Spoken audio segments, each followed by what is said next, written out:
দুর্নীতি, দুঃশাসন ও সন্ত্রাস দমনে কোনো আপোষ করবে না সরকার। তাই অপরাধীর রাজনৈতিক পরিচয় বিবেচনায় না নিয়ে পুলিশকে কাজ করার নির্দেশ দিয়েছেন প্রধানমন্ত্রী তারেক রহমান। রবিবার প্রধানমন্ত্রী কার্যালয়ে পুলিশ সপ্তাহ উপলক্ষে বাহিনীর ঊর্ধ্বতন কর্মকর্তাদের উদ্দেশ্যে এসব কথা বলেন প্রধানমন্ত্রী।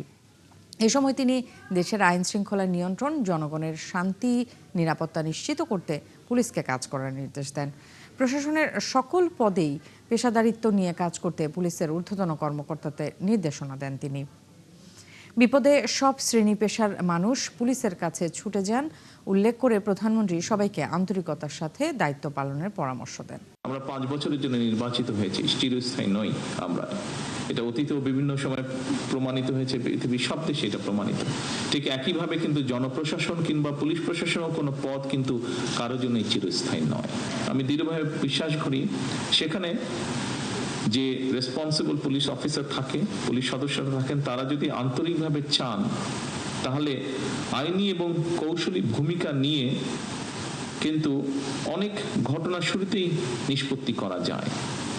এবং গত বিশেষ করে 5 তারিখের পরে এরকম অনেকগুলো প্রমাণ কিন্তু আপনারা রেখেছেন। কৌশলী ভাবেও কিন্তু আমরা অনেক জিনিস, অনেক সিচুয়েশন ট্যাকল করতে পারি আমরা কৌশলী ভাবে। পুলিশের কার্যক্রমের উপরে পুলিশের আস্থা এবং নির্ভরতার সৃষ্টি হলে আমি মনে করি একটা যে নতুন সমস্যা তৈরি হচ্ছে বা হয়েছে, বিশেষ করে 5ই আগস্টের পরে মব ভায়োলেন্স, এই জিনিসটাকে খুব সুন্দরভাবে ট্যাকল করা সম্ভব হয়।